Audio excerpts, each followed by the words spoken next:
All right, the 2026 contribution amounts are in, and on today's video, I'm going to share with you what they are, but then I'm going to talk about strategy, about how to use them to your advantage to maximize your wealth building, minimize your taxes, and optimize your financial plan. I'm Brad Lineberger, founder of Seaside Wealth Management. And if you'd like to learn more about planning for retirement, use the link below to get started. Let's jump in. Okay, the first account we're going to talk about is IRAs, and the 2026 maximum contribution amount has been increased to $7,500 for next year. This is an increase of $500 over the 2025 number. And for those of you who are age 50 and over, the catch-up contribution has also increased up to $1,100. So this is a little bit different this year. It's kind of an odd number to think about, but so if you add the two, that's $8,600 that you can contribute if you're over the age of 50. If you're under 50, it's about $625 a month that you can dollar cost average. And for those of you turning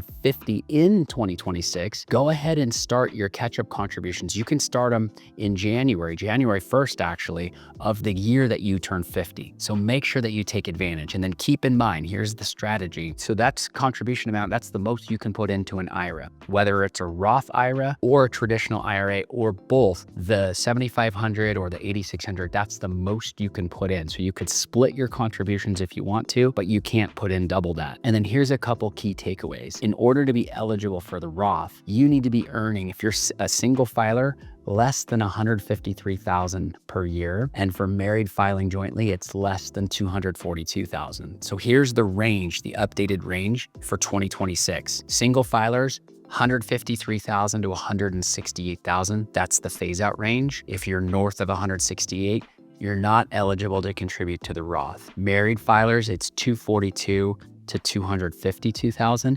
If you're north of $252,000, you're not eligible to contribute to the Roth. Do pay attention to those ranges. When it comes to the traditional IRA income limits, similar income limits apply. Numbers are a little bit different, but keep in mind, let's say you earn more money than you can to get the deduction on a traditional IRA contribution. What you can do is take advantage of the backdoor Roth IRA strategy. And it's something that we talk about a lot. We love that strategy around here. You make a contribution to your IRA.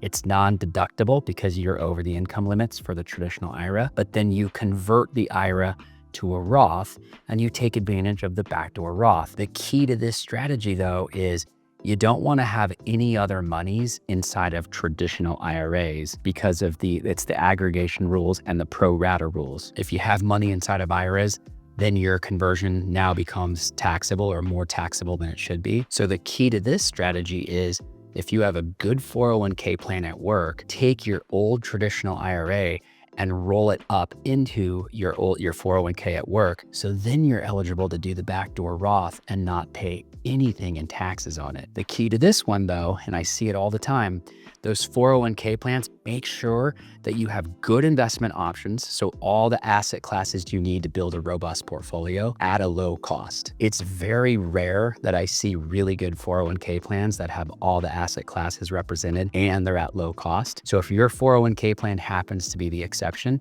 that would be the example of when you'd want to roll the old IRA up into the 401k plan. So food for thought there. Now, let's transition into 401k contribution amounts. Those contribution numbers have increased also for 2026. $24,500 is the amount that you can get in as an employee. So that's about $2,042 a month if you're dollar cost averaging. And if you're over the age of 50 or you're turning 50 next year, you can get an extra $8,000 in for a total of $32,500 next year. Now, if you're between the age of 60 and 63 in 2026, you can get an extra $11,250 in as your catch-up. Let me clarify. It's not an extra $11,250 on top of 8.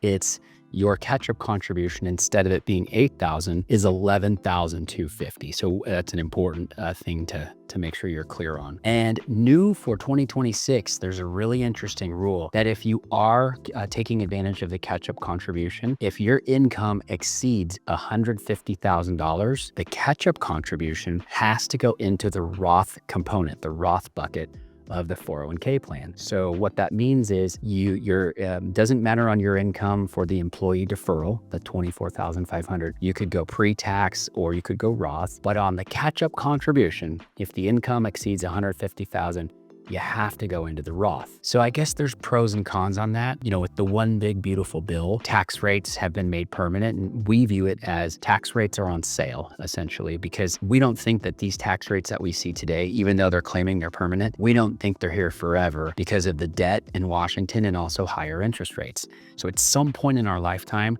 tax rates have to go up. So if you find yourself in the 22% bracket or the 24% bracket, it used to be we'd say, you may want to consider going pre-tax on your 401k.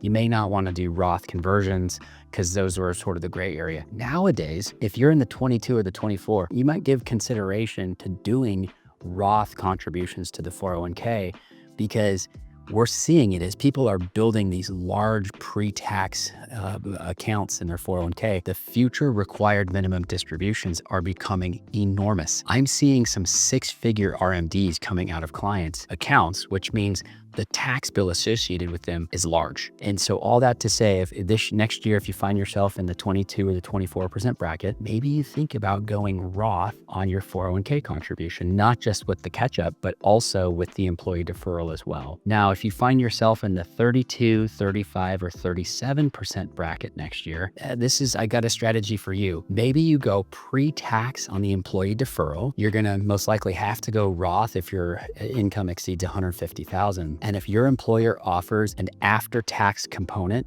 in your 401k plan, and if they don't, they should. So go knock on their door. This is one of the best things that can be on a 401k plan. The after-tax component, ideally with an in-plan conversion to Roth, that's the sweetest way to set it up. If your plan has that, you should do that because you can contribute all the way up to $72,000 total. So this would include your employee deferral, your catch-up, the match, and then whatever's left up to $72,000, that can go to the after-tax 401k. And ideally you convert it in the plan to now get it over to Roth. That's called the mega backdoor Roth IRA strategy. Because ultimately in that 401k, if it's in a Roth, when you retire, you're gonna roll that over to your Roth IRA and you're gonna really appreciate having a large tax-free bucket in the future because Roth IRAs don't have to have required minimum distributions, unlike traditional IRAs. So little strategy for there. On the retirement plan space, for simple IRAs, that contribution amount has increased to $17,000 for next year. And for those of you who are fortunate enough to have health savings accounts, the individual contribution amount has gone up to $4,400 and the family amount has increased to $8,750. When it comes to HSAs, let's talk strategy there. I love HSAs. They're triple tax advantage. You get tax deductions on the way in. The money grows tax deferred, tax free really. And as long as it's used to pay for qualified medical expenses, there's no taxes coming out of health savings accounts. There's no investment vehicle like this on the planet. Triple tax advantage, I love it. Here's the strategy I like for HSAs. Make your contributions now, get the deduction. When you go to the doctor, don't take money out of the HSA to pay for medical bills. And you're probably like, well, why, Brad? Why wouldn't you do that? That's what it's for, right? The strategy is invest the HSA, grow the money. Don't use it in the near term, but grow it. Let compound interest work its magic for you. And in the future, that's your tax-free bucket that can either cover long-term care expenses or it can cover Medicare premiums, both of which are going to be fairly expensive down the road for a lot of folks. So that's the magic. That's the best way to use the HSA. So do take advantage of maxing that account out if you have it this year. And now let's make sure that we are addressing the One Big Beautiful Bill, some of the changes to the One Big Beautiful Bill.